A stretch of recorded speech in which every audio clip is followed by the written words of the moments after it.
Hello, everybody, and welcome to episode number 329 of the Board Game Barrage podcast. As you are listening to this, we are hanging out on Mark's couch as we speak. What are we doing, Neil? Now. As we speak. I don't know. As we speak. I don't know. I'm getting my feet massaged, which is just a nice little treat that Mark likes to do when I'm at his place. He's opted in the past. He insists on me getting my feet massaged. This is on the front couch in the front room? This isn't in the back room? Yeah, this is it. No, this is happening in the living room. This is not a bit. This is real. Jeez. He's very insistent on it. Chloe, the most adorable dog in the world, is lying on my lap. Just because this dog likes you more, now it's adorable. Yeah. Chloe always chooses Nealon, and I'm a dog person, and he's not Nealon.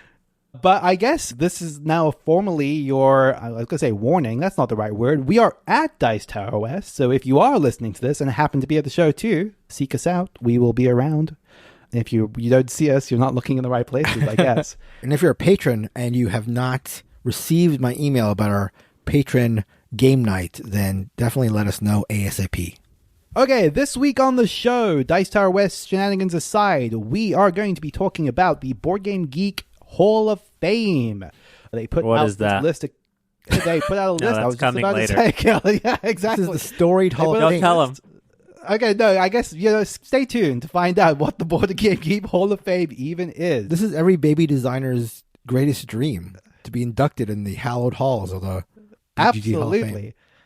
Absolutely. We're not just talking about it because I happen to have a part in one of the videos. That's neither here nor there. Wait, you have a part in one of the videos? What are we talking about?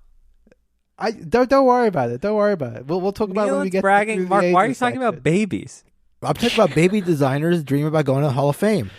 They dream about their games being in the Hall of Fame. What tiny little are you talking about? Oh my God! I don't get. You don't know sports. That's the biggest problem. Is you don't really get joke. Sports. You can't make a joke that I don't understand. Can't be done. That is coming up later, though. As of right now, we're just Baby Little Podcast is looking ahead to that. We are going to be talking about first the games that we've been playing. And this week, we've been playing Arborea, Beyond the Horizon, and Taiwan Night Market. Is this game called Arborea? I've been calling it Arborea, but who knows? You know what? You're probably right. I have no idea. Yeah, who knows? Arborea? No, yeah, Arborea is probably... Wait, what did I say? What did you say? I said Arborea, you said Arborea. I think either way, it's like tomato, Arborea, Arborea. I would think Arborea is probably more Who correct. knows? You'll know when you see it. So I did get a chance to play Arborea/Arborea, a game designed by Danny Garcia, whose other recent designs include Barcelona, which I reviewed a couple episodes ago, and Windmill Valley, and is published by Alley Cat Games. Speaking of Alley Cat Games, and I'll get more in depth on this shortly, but this game reminded me in some ways of another Alley Cat game, Autobahn, which I also reviewed a couple episodes ago, or more than a couple episodes ago. Insofar as they're both really slim games in terms of physical box size, that is, that pack a ton of punch and sort of feel like they're much grander on the table and in play than you would suspect from looking at the box, again, particularly the size of the box, if that makes any sense. So it's sort of a cool through line between at least a couple of my interactions with Alley Cat Games. Also want to shout out artist Javier Gonzalez Cava and Nicholas Gendron as the first thing that'll catch your eye about the game, if not the small box size, is almost certainly going to be the art. They feature these sort of colorful spirit creatures, and the entire game is very, very vibrant and colorful in that sort of pastel way.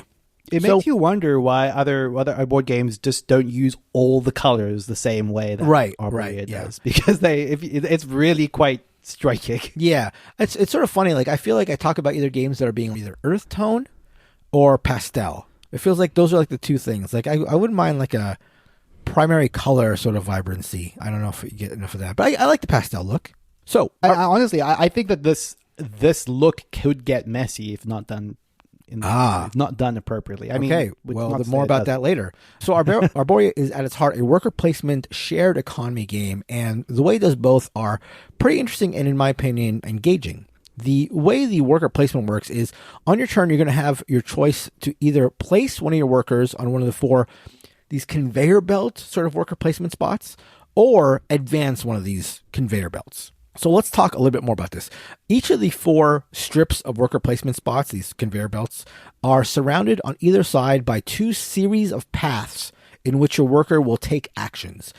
The farther down the conveyor belt you allow your worker to go before jumping off and taking the actions, the better the paths of the actions are.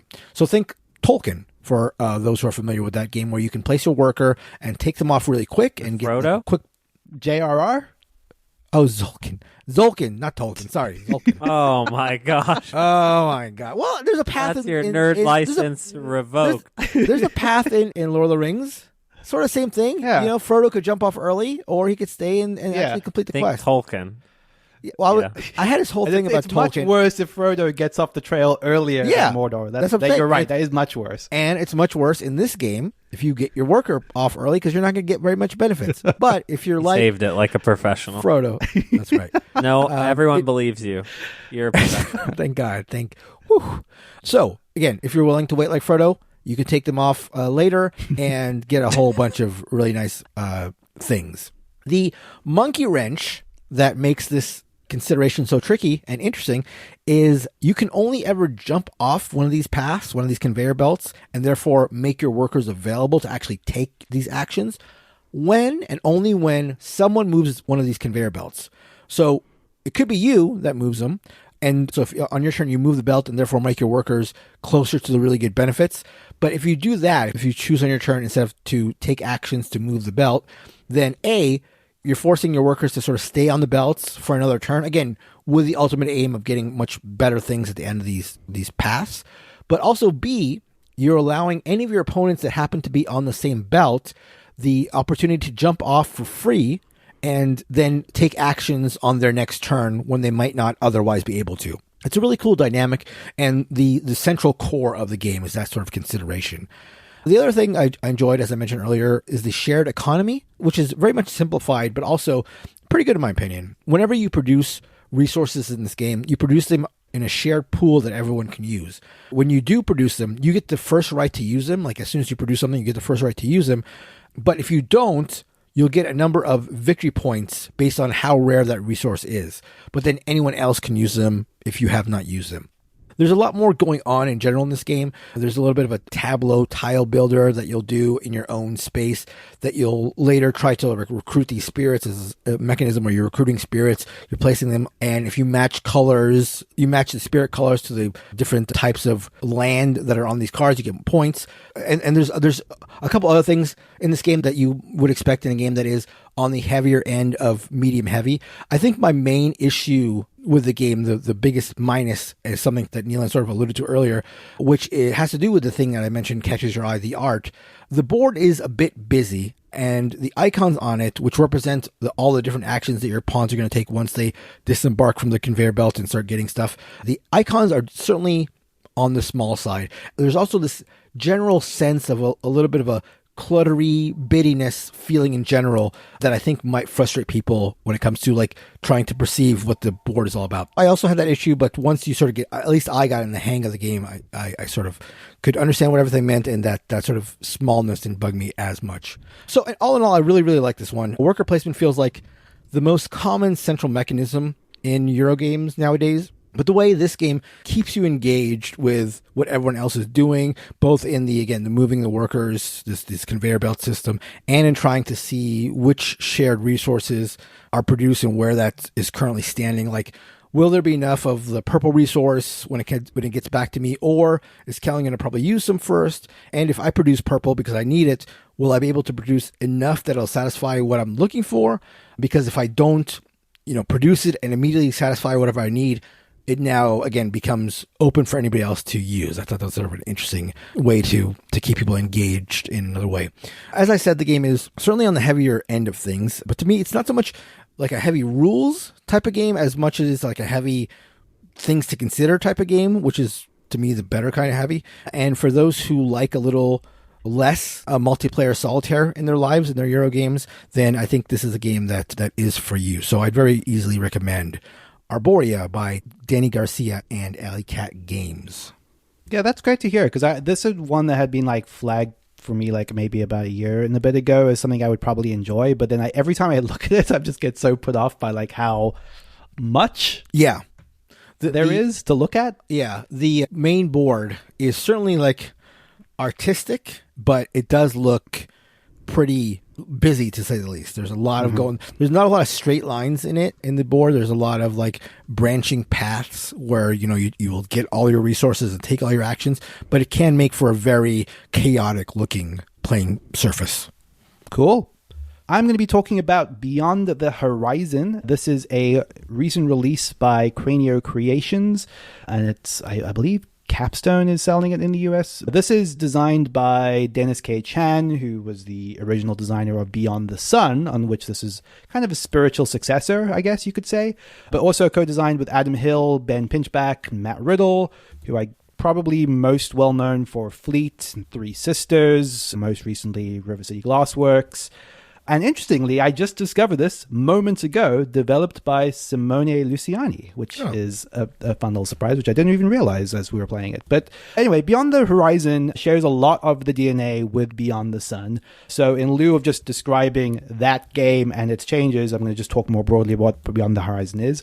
This is a civilization-themed 4X adjacent Eurogame where what you are doing is you have, in the true style of Civilization the board game or Sid Meier's Civilization the video game, a starting civilization, a corner of the map to yourself, and technologies. The way this is implemented is very similar to Beyond the Sun's tech tree, where you have a massive board, 4 starting technologies, and one of the core mechanics of the game is researching these technologies, whereby if you take a research action, you get access to that card.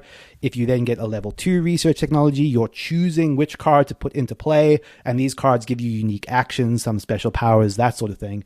All of this in service of moving around the board, getting settlers, getting soldiers, settling villages on the board, turning those villages into fortified cities, each which has their own specific benefits associated with it, getting resources in the form of 3 resource tracks along the bottom, which are going to be similar to the way that you automate tracks in Beyond the Sun. These resources are going to be the way that you either get more people onto the board or more money to spend for the various actions. And then this third track on this board is what's called the infrastructure track, whereby you get access to new governments, which is kind of a asymmetric power you have, or new structures that you can put onto the board. That is kind of the broad strokes. Get settlers, get soldiers, move them around the board, settle villages, get access to cool powers, develop technologies, rinse and repeat. There's also an exploration mechanic that's been built into this, which kind of works similarly to other sort of hex board-based explorations, where you sort of are exploring a non-existent hex, drawing it from a deck, placing it in that space, and getting some sort of benefit for doing that. So it kind of covers some of the feel of this type of game in like the broader Civilization genre, except the one thing you'll notice I did not say in any of that is there is no real combat. There is not much in the way of actual person-to-person interaction here that isn't just kind of Eurogame interaction, which is to say you are racing to certain spots of the map. You might want to settle a village and see if you can get there and take it from Kellen, even though it's one he just explored before Kellen is able to on his turn. So like those ways of cutting people off your knees are present, but it is not just direct conflict as you might expect from this genre. Civilizations don't fight, Neelan. They all love each other. Oh, no. Exactly. This is a very lovely, peaceful Civilization game. It is the idealized past, I guess, of the history of Civilization, where the Romans and everyone else just got on. No red flags here, coming out of 3 boys from America. Exactly. I feel like you've played a number of Civilization themed or Civilization inspired games recently. How does this stack up in terms of like maybe those other games, or in capturing that the Civilization type game that you want? Yeah, that's an interesting question, because I will say that I like Beyond the Sun a heck of a lot. Maybe not as much as Kellen did, but I like it a heck of a lot. And I think that the Civilization theme and the way that it's implemented is really actually enough to kind of push it closer to the direction of what I would want from this. Something about Beyond the Sun just felt very dry to me, and this theme is one that I have a lot of affinity to. So it kind of made the experience on the surface, more to my taste than I would have liked. I will say that it does not necessarily capture what I love about Civilization games, but it does it better than most. I think I've played a lot of Civilization games in recent history that don't really get what I want from that genre at all. And I think as soon as you have a tech tree on the board, you're already getting like 90% of the way to like what I want from that style of game. I can kind of like sum up like both the game's biggest strengths and its weaknesses kind of almost in the same way, because the smart thing they've done, I think the reason that Beyond the Sun started to feel a little bit limited to me after a while, is that the techs sometimes just felt like very minor variations on one another, because there aren't that many dials to spin in Beyond the Sun. You know, you are getting ships out, you're going to planets, you're settling them, and that's kind of all the mechanics you have. What Beyond the Horizon like smartly does is it gives you kind of more stuff to play with, which means the text can kind of interact with those things in different ways. But the byproduct is it starts to feel a lot messier as a game. It is such a far cry, and Kellen and I confirmed this by revisiting Beyond the Sun after the fact. It's a far cry from how simple Beyond the Sun actually is. And in some ways, it kind of made me reappreciate just like how clean a design that is. And in the process of getting like some of those more interesting interactions with the technology, they've both gone in the right direction, but maybe a little bit too far. It's a very interesting change on the system. Kellen, you're a much bigger fan of Beyond the Sun. What was your thoughts on Beyond the Horizon?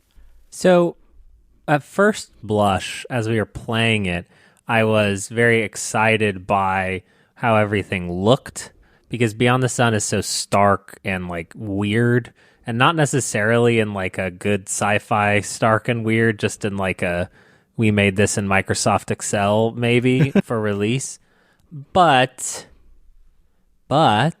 the sort of area control of Beyond the Sun is just completely taken away in favor of like hexagons that it almost seems like you're doing area control, but you aren't. And then like, it also felt like the appropriate strategy every time was to try to jump off the board and explore.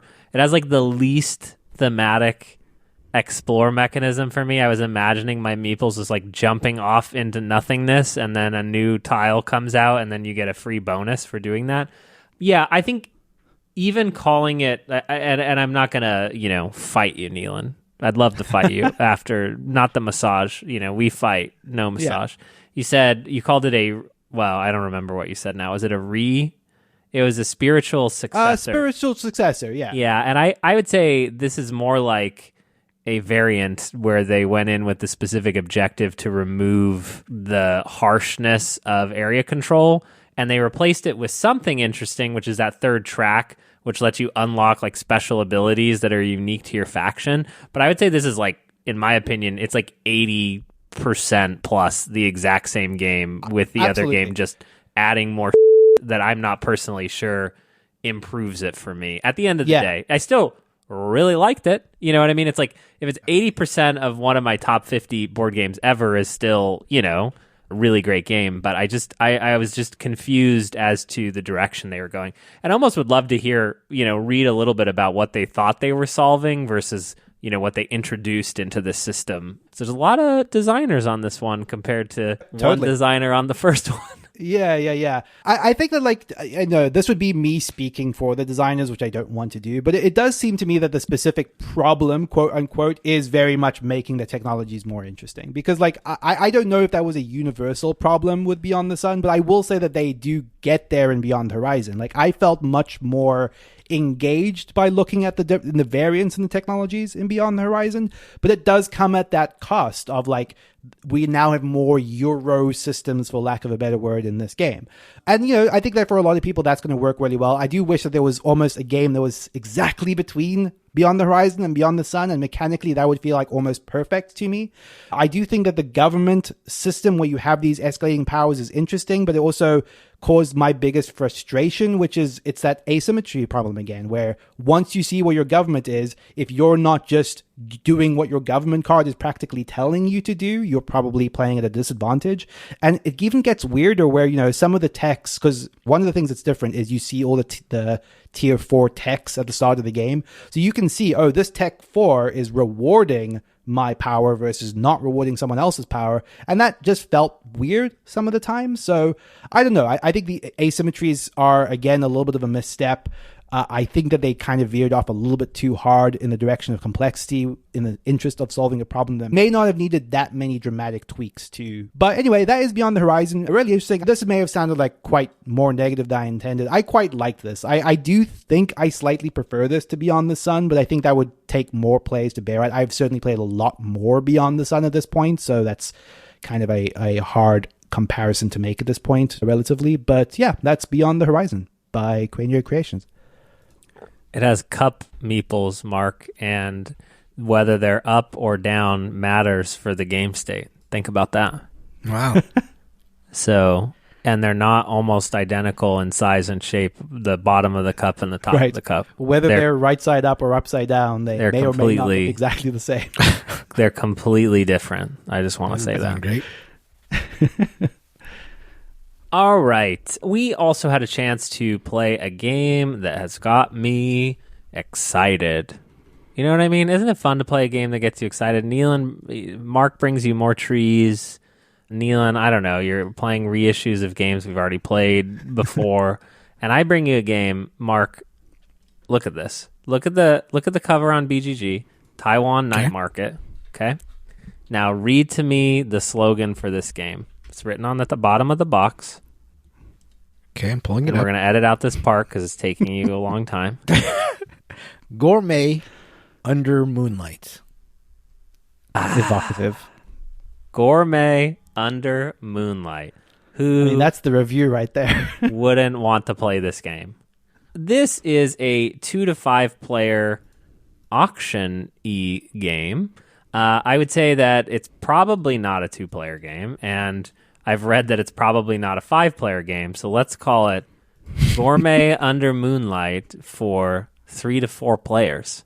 Mark, this has shades of Food Chain Magnate. You intrigued? You were supposed to ooh and ah, the Gourmet Under Moonlight. So in this game, you are auctioning off spaces on a grid of, well, it's not a grid, but there are 30 spaces within this night market. And customers are going to be going along these 3 routes. There's a red route, a yellow route, and a blue route in 30 stalls. And each round, you're going to be auctioning off 4 stalls, or I think it depends on the player count. You're going to be auctioning off stalls within this market. So, you may have a stall that only ever goes by the red market, like stall 1 or stall 7. But then you may have a stall like stall 15, which is on the end of the red market's route and on the beginning of the yellow market's route. And that matters because you're going to be putting out shops of 4 different types. You're selling boba, you're setting up donut shops, you're setting up some meat shops, and each customer wants a different thing. And so what happens is in each round of the game, you are seeing some public customers. You're like, oh, there's someone who wants donuts in line yellow, and they're going to go to the first yellow stall that they see along their route. And if they don't find anyone on their route, they'll stop at the next route, and on the next turn, they're going to go along that new route. But then each turn, you're also introducing secret customers that you have, and you're adding them into the market, so you have information that no one else has. And so then what you're doing is you're doing a series of bidding, where you are bidding on stalls within this market.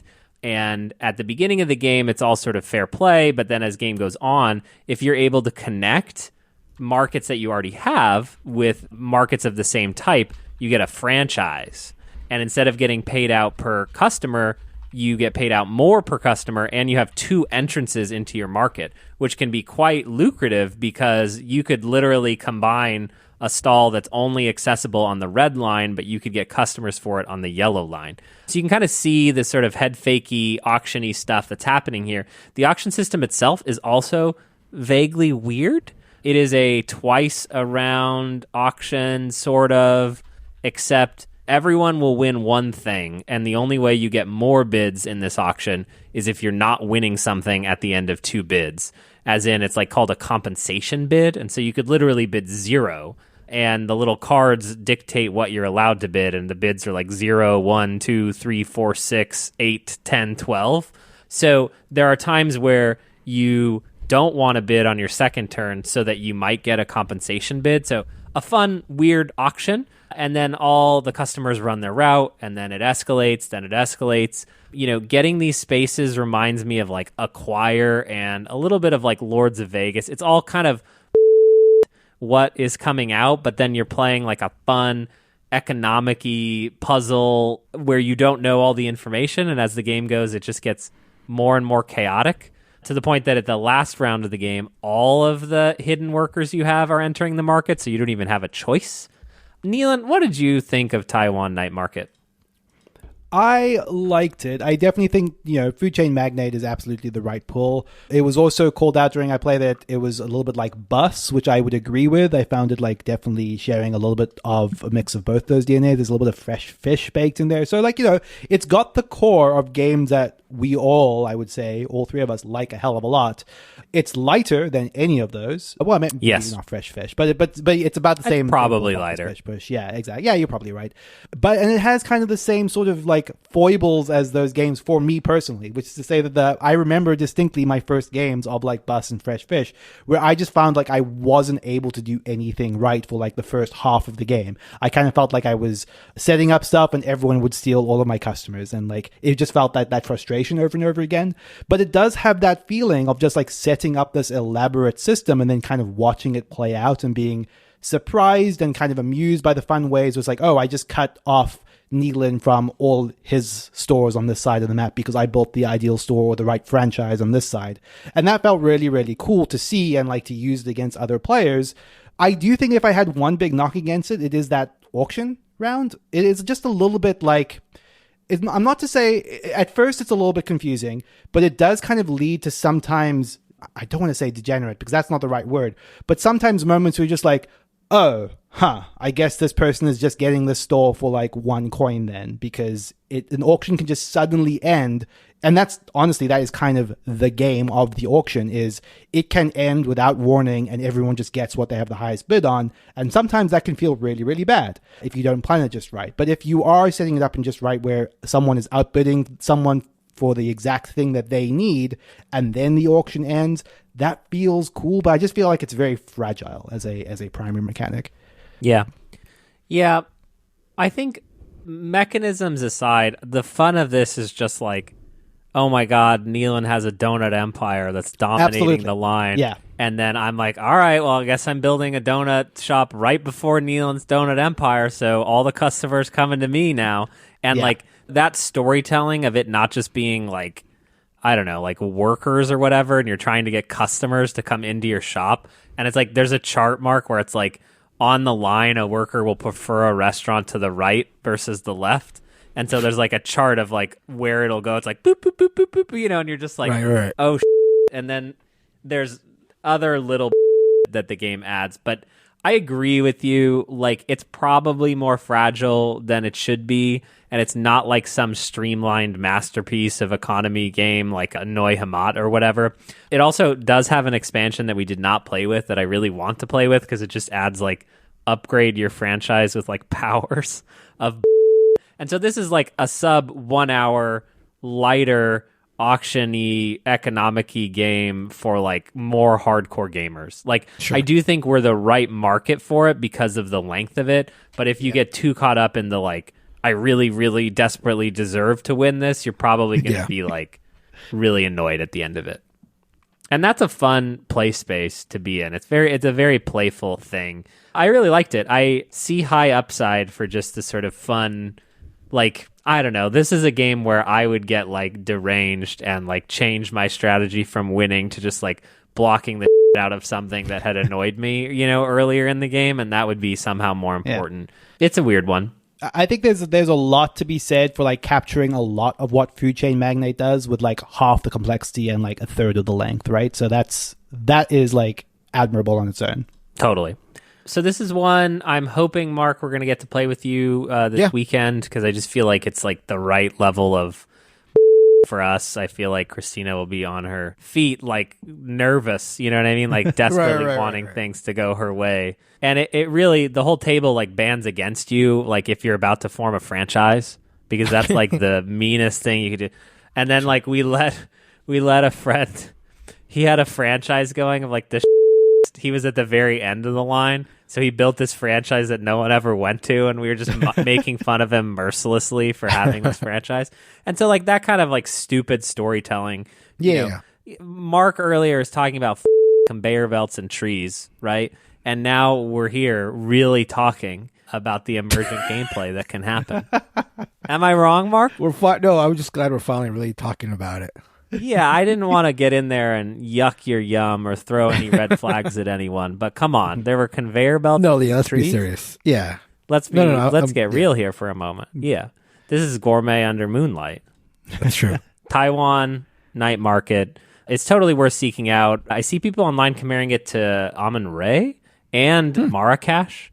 Games I have not played, but I own Amun-Re and want to try. And Marrakesh I've always wanted to try too. Marrakesh is a good pull, yeah. I mean, just based on those like bidding markers, I was thinking games like Amun-Re and Cyclades and Homesteaders. So, and I like that. And you guys mentioned Bus, like another game I like, and Fresh Fish. So it's like it's ringing all the bells. So definitely interested in playing it. It's like the game you play after Bus if you're drunk. Sure. Taiwan Night Let's Market. try that. No, in a good way. Yeah. No, yeah. This is positive. Nealon's laughing. Go for it. This is positive. No, I'm serious. Let's do it. Nealon just doesn't know how to get drunk. Taiwan Night Market. Oh, yeah. Definitely. That's the plan. All right, done. With boba. Drunk on boba. That's right. So before we get on to the feature of this episode, I just wanted to mention our Patreon. We have a bunch of cool little benefits available to people who are patrons of the Board Game Barrage podcast, one of which we've already mentioned. The yearly hangout at Dice Tower West is always a highlight for sure. But on top of that, if you are in our Discord, you can have your own tank color. There are Discord exclusive channels. There are bonus episodes that we put out every other week. So on the weeks that we don't have a mainline episode, there will be a bonus episode where we just kind of talk about the other stuff that's happening in our lives, whether it's the games that we've been playing, the things that we've been doing, the TV we've been watching, etc. So you can catch all of that at boardgamebarrage.com/Patreon or patreon.com/boardgamebarrage. And find a tier that's right for you. Your support is hugely appreciated. Okay, let's talk about Board Game Geek's Hall of Fame. They're calling it the Hall of Fame 2025. Are they going to do this every year? I guess we'll find out next year.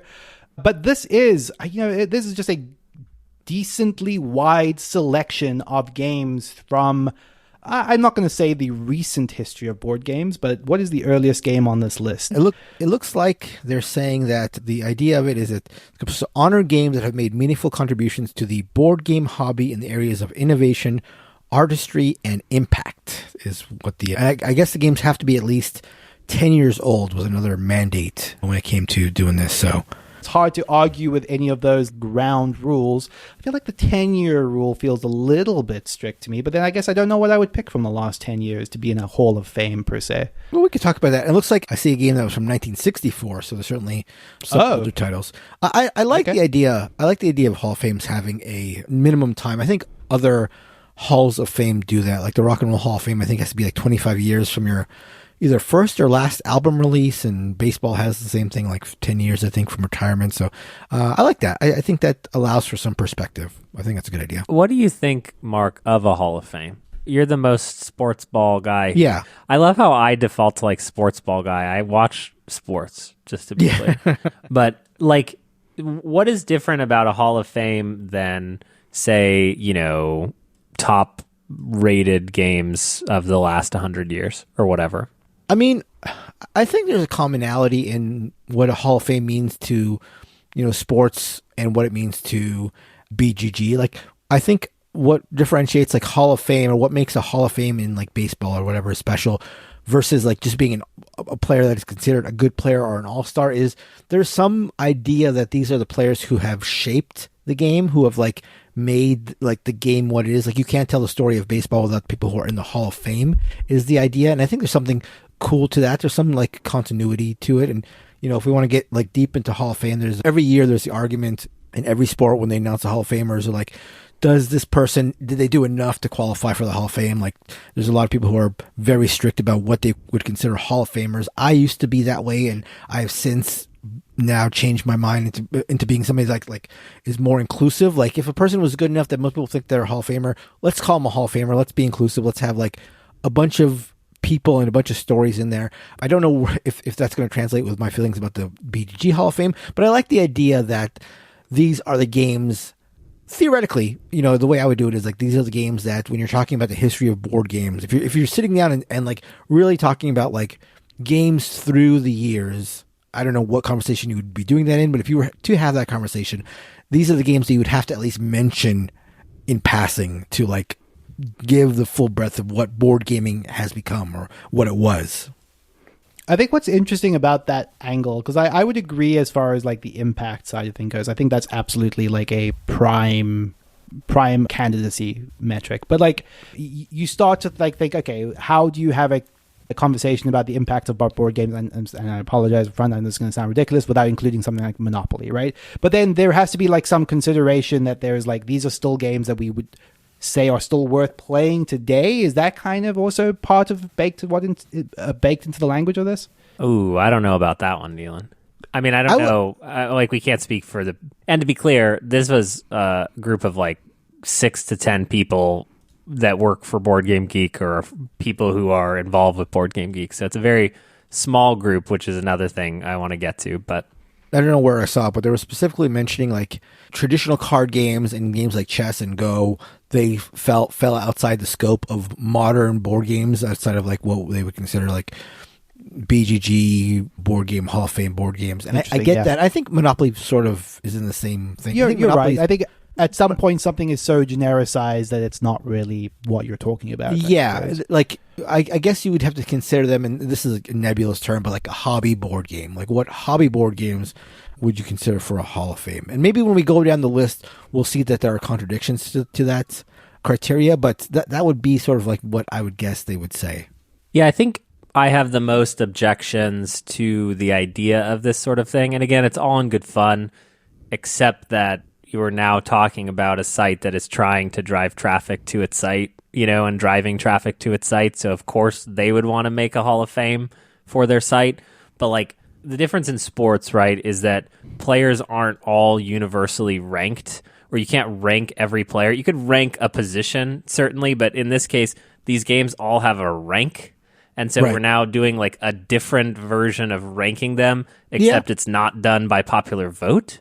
It's now just being done by a committee. And so then you're in the business of saying, are these critics or is this committee smarter than, or not better than, but is this committee like, it's like the Oscars, where it's like, who are these people that they're voting on? And like, why are these movies that no one cares about even involved here?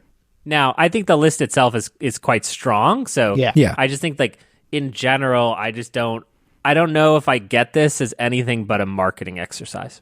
And to your point, like when in the Oscars, there is no way to rank movies. There is no ranking system. You could go by box office, but that's not getting at the spirit of what you would say an awards ceremony is sort of trying to reward. And as you say, like when it comes to these games on BGG has their own rating system. So what is this trying to say? Obviously, it's like it's like a level of cultivation that they're trying to do. But your point is well taken and interesting. Well, and it's like, people in our top 50 lists will often be like, is there a Hall of Fame or a Mount Rushmore? And then you're going to remove them out of your rankings moving forward. Like, it's almost like, of course, Dominion, it's like, or of course Codenames or whatever. And so, like it's an interesting thought exercise. And I think it would be fun to be on a committee arguing about this, certainly. But again, like, interesting premise. And then especially when we're like, oh, this is 2025, so now we're going to do this again in 2026. So it's like the contentification of the whole thing. But maybe that's all Hall of Fames have ever been, and I'm just finally old enough to understand.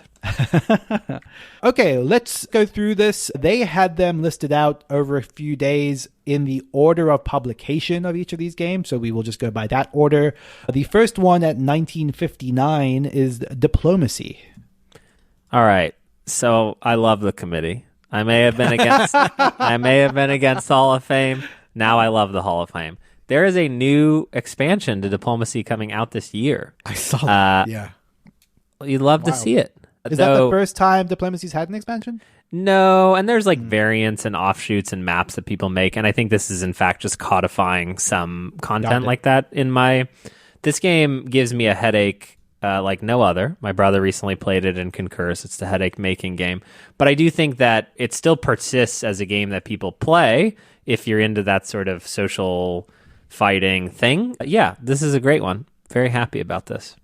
Yeah, I think a good solid example of like something where it's hard to find something that's really does what diplomacy does as well as diplomacy does it. Yeah, or even, I mean, I don't even know that designers are making games in this design space right now, so it is kind of interesting. I'm curious if we can find, because I do feel like a lot of these games have been surpassed, but I don't know if that's like a universal thinking. But I mean, diplomacy also spawns like all the like Game of Thrones and a lot of the other stuff that comes after. I mean, we wouldn't have Subterfuge, the greatest mobile game ever made, without diplomacy. Dude, I've been thinking we should play one again. I would be down for that, absolutely. Mark, have you ever done Subterfuge? I have not. I don't even talk Fantastic. We're going to do Subterfuge. We'll start at Dice Tower West. Oh my God, we'll be up all night. Oh no. Okay, second game on this list is 1964's Acquire. Another Callan favorite. Yeah, the new version that just came out, which I have purchased, I'm excited about. Having Sid Saxon, like, it does feel like there's a little bit of like, can we get a lot of designer representation? Sure, yeah. Sid Saxon is one of the greats. You know, can't stop being probably his most notable after Acquire, but like my favorite of his, obviously being I'm the Boss from my top 50. Yeah, this one also feels like a game that still is played today, recently republished by Renegade, I believe, with a deluxe edition. And I feel like even like the Acquire likes are still being made. Like, you know, what was the one that was republished? I know it's an older game that we Big Boss. Big Boss. Big Boss, thank you. And then Dawn of Ulas, also an Acquire plus game that came out a couple of years ago. So I feel like the ideas that Acquire, even though I've never actually played, I didn't think I played Acquire in its original form. I feel like that is still just like ripe for something that people would be into. Oh, you've never played the OG? I don't think I have, no. I have it. We should play it. If I have, it would have to have been in the last year, and I don't think we have, because I remember the time we played Big Boss, I had not played Acquire. Got it. No, I don't think I have. It's not coming to mind as something we would have done recently. 1977, Cosmic Encounter. Another we're just 3 for 3 with Cal. Yeah. This is just like, what a good list. Yeah, you're I talking take about everything them. back. Yeah. I mean, Cosmic Encounter, right, is now on its anniversary. How many versions of it is? Is it the 4th version? I can't remember what version we're on now. But really just a masterclass in negotiation and silly stupidity that's persisted. You know, these guys also made the Dune game, which I could see in another world being included on this list. You know, spoiler alert, it's not here. But I think that if you're thinking about these as sort of epochs or different parts of board gaming, you know, this type of playful fun, you know, the version of Cosmic Encounter that comes out for Care Bears now is like Sidereal Confluence. And I say that, no, Neil, I'm serious. Sidereal Confluence is channeling the spirit of Cosmic Encounter for Eurogamers who don't like actually talking to each other. Yeah, I don't agree with that, but I mean, I understand where you're coming from. Yeah, I think there's a heavy dose of Cosmic Encounter in Sidereal. I think that goes. It's the sort of like tamed. This isn't just about negotiation, bro. Sort of riff on it. I say it. It can be totally positive. Everybody loves Sidereal, as long as it bows itself to Cosmic Encounter. All right, and the committee agrees. So let's keep this moving. The fourth game, and I think this is the biggest travesty for myself personally, 1980s Civilization by Francis Tresham. I have not played this game, and I feel like I have to at some point. It feels like it's almost every single time I'm talking about a Civilization game recently, I'm comparing it to Sid Meier's Civilization, which is my Civilization upbringing, and that just feels very disrespectful to the true originator of the format. And did this predate the video game and then the video game? Oh, yeah. Yeah, totally. It's one of those funny things where Sid Meier will claim that he hasn't played the board game, and I think that there's a lot of contention around whether that's true. And I might be misremembering some of this, so don't hold me against that, Sid Meier. But like, yeah, they seem to have largely existed in parallel. Isn't there another version of Civ that recently came out that's like the same game but just newer? Or you want to go back and play Yes. the, like 1980 version or like Mega Civilization or whatever. Yeah, it's called, so yeah, Advanced there are a couple of Civilization versions. I think were also designed by Tresham. I'm not sure, but I know that I forget the publisher. But Western Empires, is that the game that I think is basically a Mega Civ or Civilization? I think so, yeah. Evolution that's come out in the last few years. That I believe is quite. I felt like at the time I heard people compare it unfavorably. Well, that's the other thing. That's it takes like 12, all bro. day to play. Yeah, That's at 12. Perfect. and I think I kept hearing 12 people friends. saying that you may as well just play Mega Civ versus Western Empires. So like I don't know, but I would love to try it at some point for sure. Just for like my education. Okay, Speaking next of game. Tresham, Yeah, 1986. The game is called 1830. Sorry, that's a confusing sentence. 1830, the game of railroads and robber barons. yeah, it's just amazing. Francis Tresham being the originator of like the Civilization style of game and the originator of the 18XX line of games. It's just like it just boggles the mind that one person is like the foundation of these two like core types of games. And of course, 1830 deserves a place on this list as being the progenitor of like the 18XX genre, which is its own whole thing right now. I didn't know this, actually, that it was the same person. I think I've just been hiding under a train. Okay, number 6 is 1993, Magic the Gathering. And this is an interesting one to me because, I mean, I think it's unarguable that, like, if we're talking about impact in the hobby, then talking about how Magic the Gathering somewhat created the modern collectible card game is, like, definitely something to behold, and especially considering Magic the Gathering is very much still a threat. Can't be denied like how much of an impact it had on games. But then I guess that you also have a lot of people argue that is it a board game? Is it something entirely different? Like, does it fit on this list? I think it's enough. I think it's definitely influenced enough games that you would say are definitely board games that it deserves a place here. There are enough games that do the whole have some sort of like collectability to it, have like the mathematical background of Magic Gathering. There's enough games that you can see are definitely board games that have like the Magic the Gathering DNA that I think it deserves a place.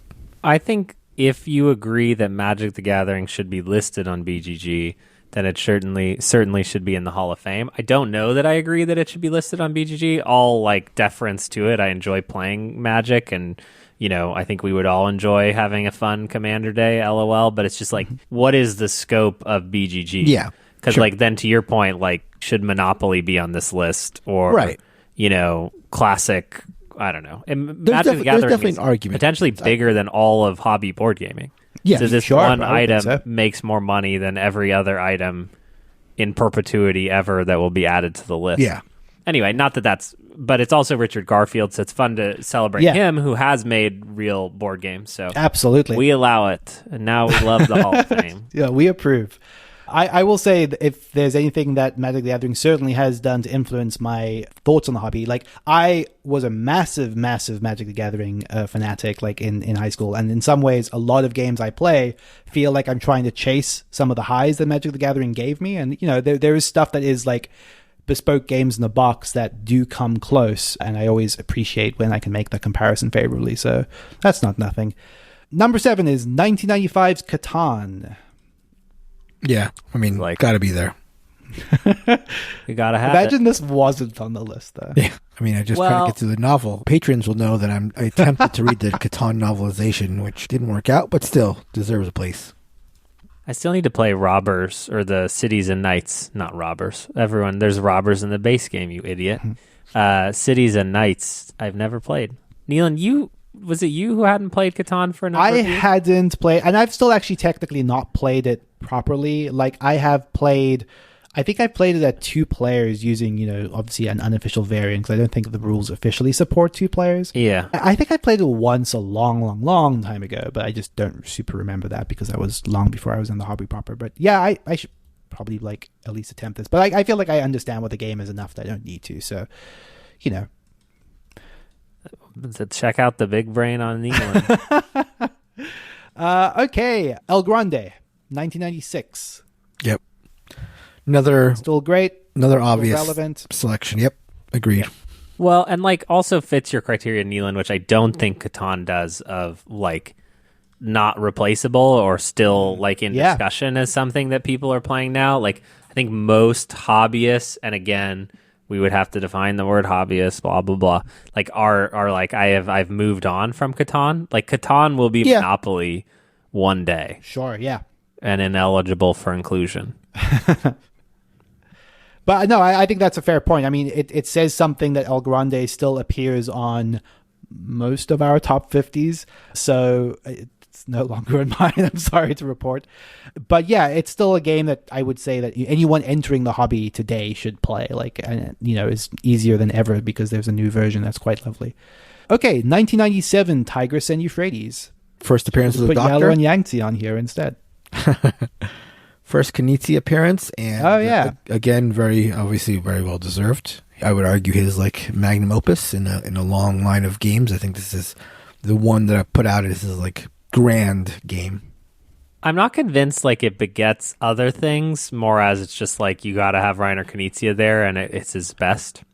Yeah, that's actually an interesting point. Like, 'cause I'm trying to think of the games that, you know, necessarily spawned off of. I mean, he has like 12 other ones that are totally, but yes, other than Reiner games, I guess I should say. I mean, this might exist.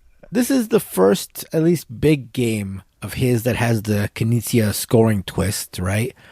The sort of like you don't win by having the most points. You win by having an equal level. I mean, you know, I'm not sure, but I would assume there are other games prior to this that had it, but it's you know, it's a hallmark of his games. Popularized by. Yeah, perhaps. Yeah. No, it's fine. Another Reiner Knizia game, Raw, 1999. Yeah, another one that stands the test time, another Knizia game, and part of the auction, his famous auction trilogy, and definitely deserves a spot in my opinion. I think this game is so good, but so... It's like no one's favorite. I don't know. It's like Never the Bride. It's really not. Don't say you love it. I don't know why you say that, because I mean, Mark and I love it. I think a lot of people love it. It's like probably my second favorite Knizia game. I don't know.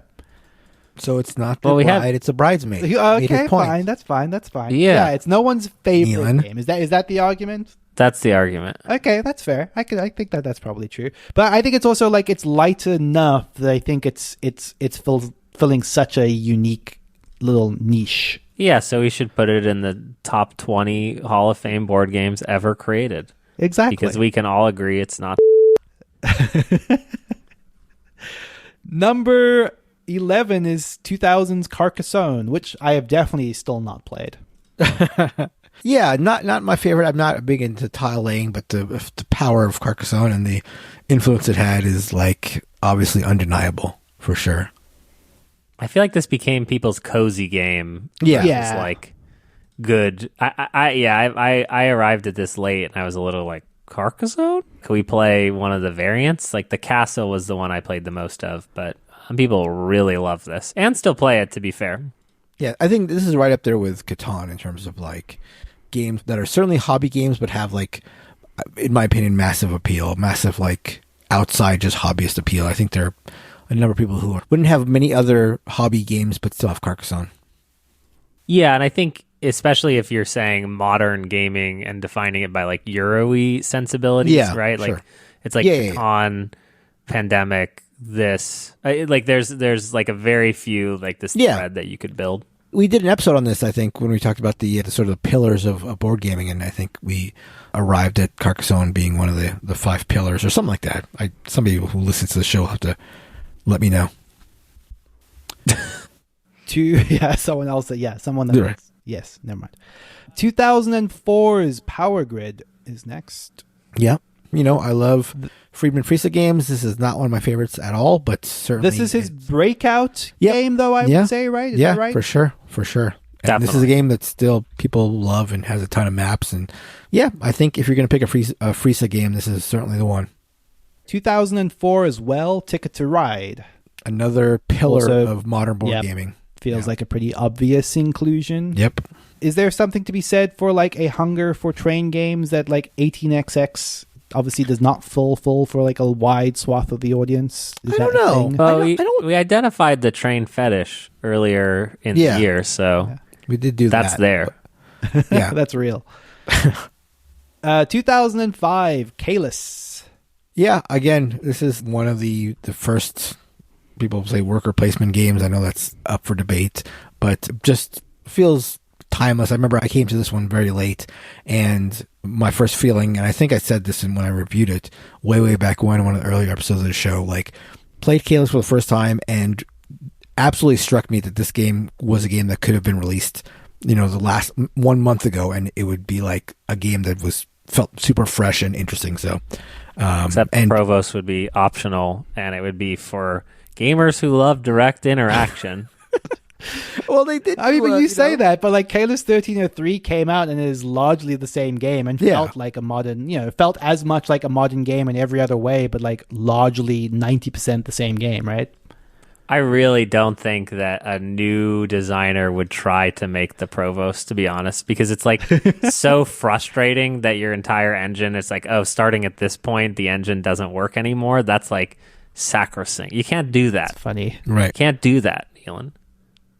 2005, Twilight Struggle. This is another one where I kind of feel like I am both annoyed and surprised that I have not played this, because I think I would probably like it if I had. Yeah, this one is, I still remember, this is super nerdy, but I remember the day, because this is the second game that we've covered so far after Tigris that has held the crown of the number one game of all time on BGG. There was a time when Twilight Struggle had it, and I remember the day that I woke up and saw that Twilight Struggle had its crown taken away by Pandemic Legacy, and I remember that being like a big thing, at least in my mind at the time. So, but yeah, no, Twilight Struggle, it held the number one spot for, I think, something like 4 years. So certainly a lot of love there.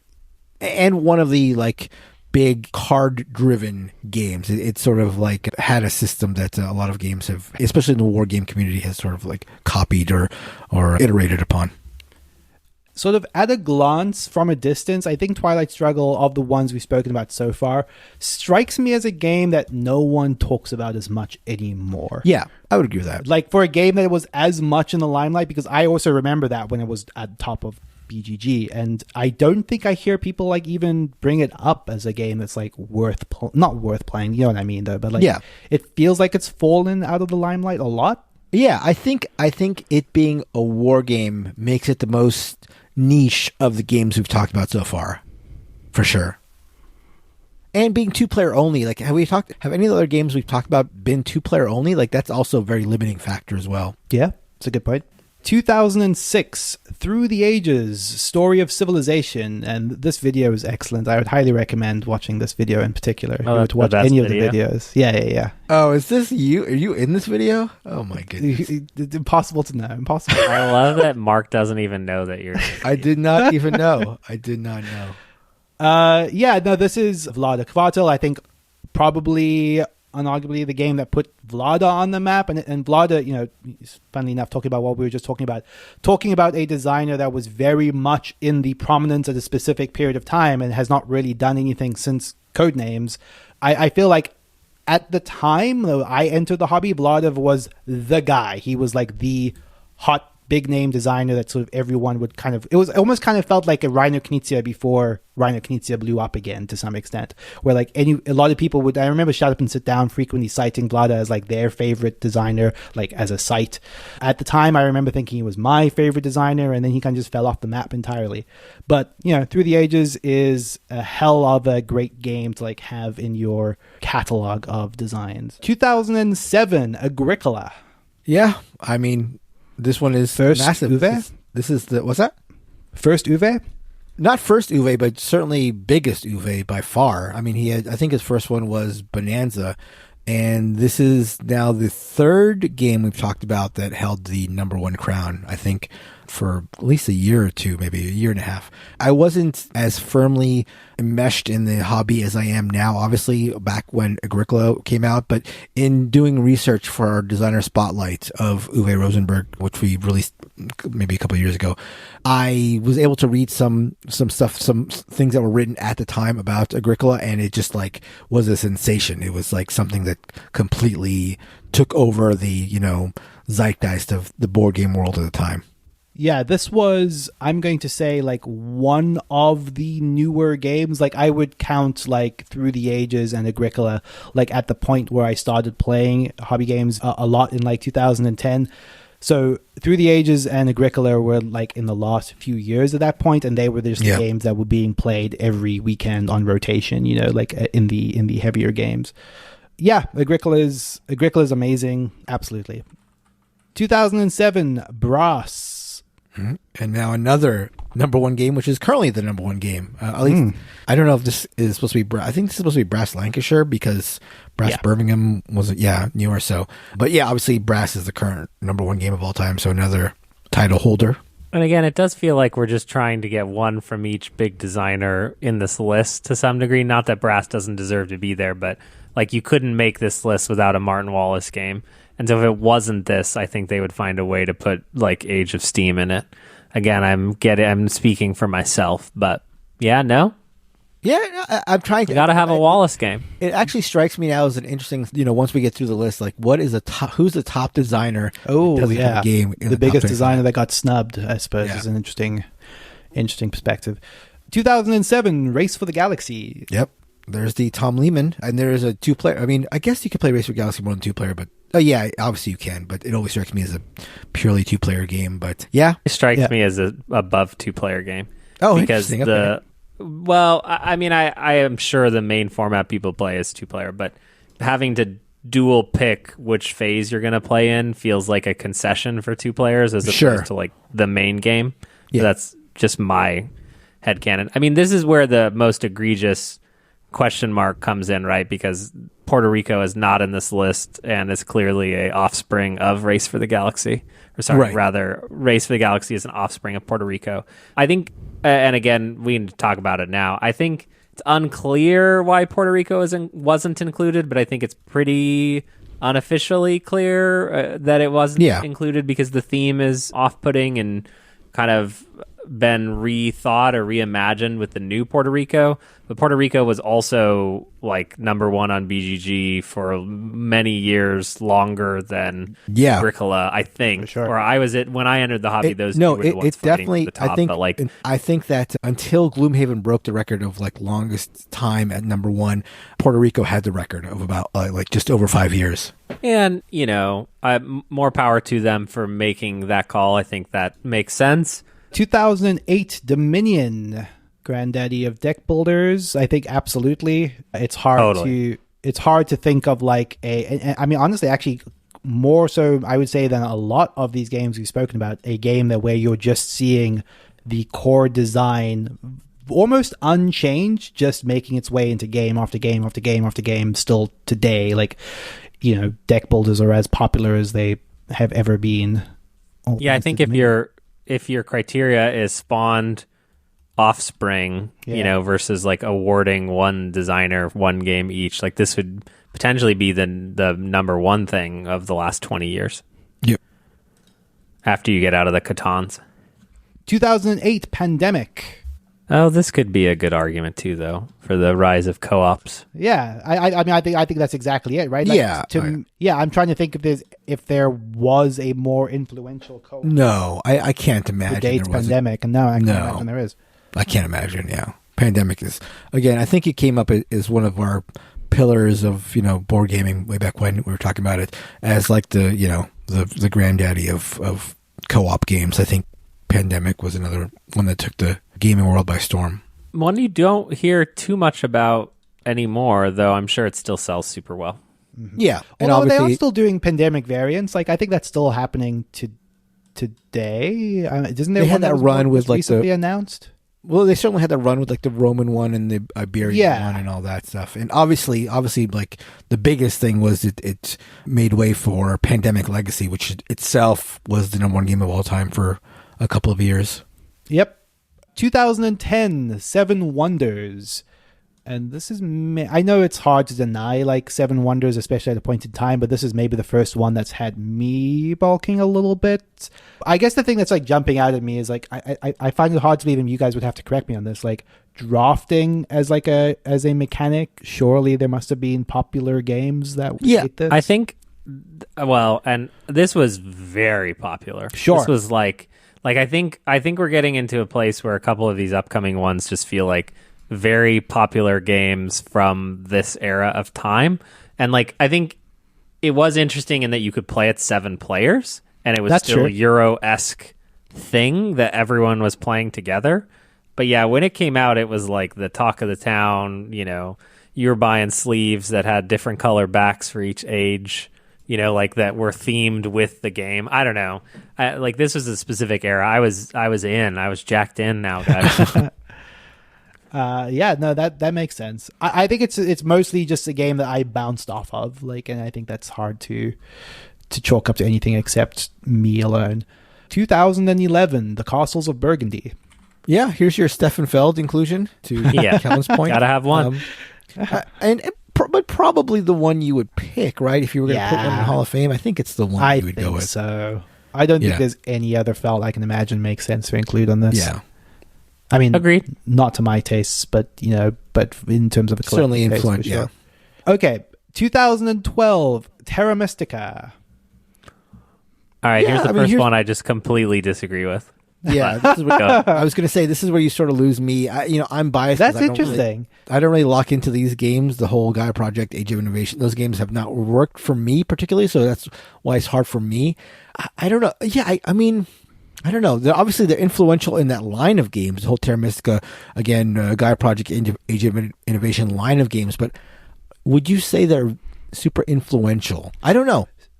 So the only thing I can talk to is, again, this is right around the time when I started playing games. And I just remember, like, even before I had played this, it was just like everyone talking about like this was the heavy Euro game to play, you know? Yeah. And it definitely felt like it had that for a very long period of time, to the extent that I was like, I just caved in and had to buy it to try it. I think that part of the other thing that's kind of sitting in the back of my brain is like there's a very large competitive scene around Terra Mystica.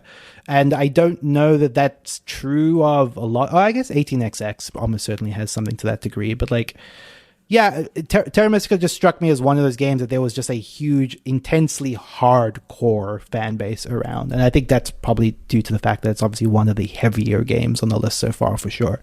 I think you could make the argument, I guess, it just looked, Gaia Project is ranked 12 on BGG, and Age of Innovation is ranked 68. So just by function of itself, and then Terra Mystica is 31. Mm-hmm. But like, I don't know. 2013, Concordia. Yeah, another one that shouldn't be in there. Oh, oh yeah.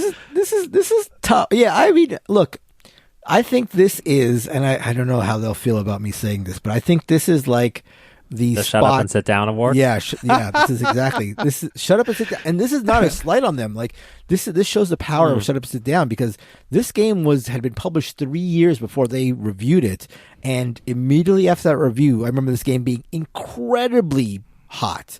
Like before their review of it, you could get this game like easily, and then this was the first of the Shut Up and Sit Down, like, make your game super popular, sell out everywhere phenomenon.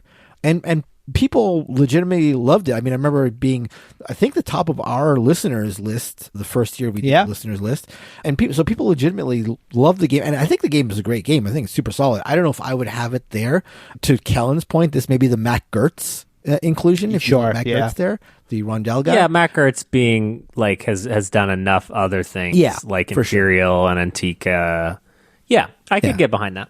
Yeah, but this is the Shut Up and Sit Down spot in the Hall of Fame for me.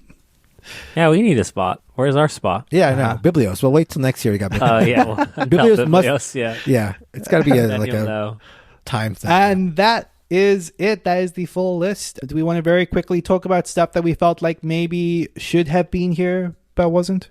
The only thing, sorry, we talked about Puerto Rico. The Resistance not being on here is like literal. You know what's funny? I hadn't thought of that, but now that you mention it, absolutely. It's literal. Like almost creating like one of the most, well, creating is maybe being too strong, but popularizing. Wow. Certainly. Yeah. I would say that the extent to which the Resistance brought social deduction to the masses is like... It feels like literally like a committee that just doesn't play social deduction games, because it has over 40,000 ratings on BoardGameGeek. The Avalon Kickstarter was a big Kickstarter thing, like we're at the beginnings of Kickstarter.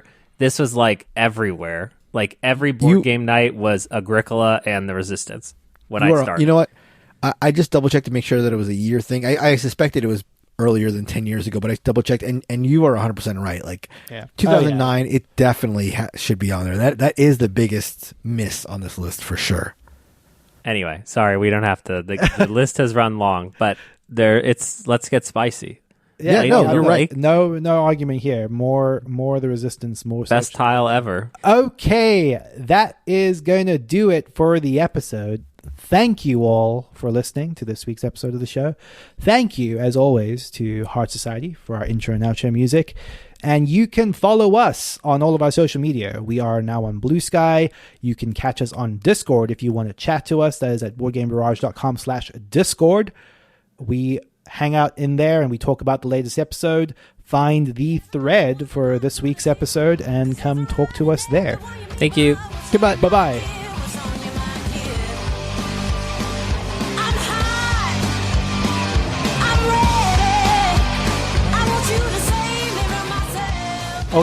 Okay, let's get into it. The Board Game Geek Hall of Fame 2025.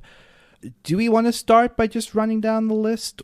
Yeah. Or do we just want to take it in order as it comes? Like, I mean, should I just, as in, read out the whole list and then we will double back? I would say, like, let's go over the list, and if anything springs to mind or have any comments, then shout them out, sort of thing. Well, first we have to argue about what a Hall of Fame is, right? Yeah. Obviously. Oh, sure. Let's debate every word in the sentence. Yeah. Hall. Board is there Game actually Geek, a structure? Hall of Fame. That's right. Like, where is the structure? Yes. Yeah. Where Must is be the a structure? Semantics. What is, 20 minutes of semantics, 2 minutes of board game commentary. Perfect. That's Board my game. favorite. That's a new slogan. Yeah, that's just our podcast description. We're keeping all of that in, right? I'll probably put that at the end. I'll put that. Okay. Fine. Okay.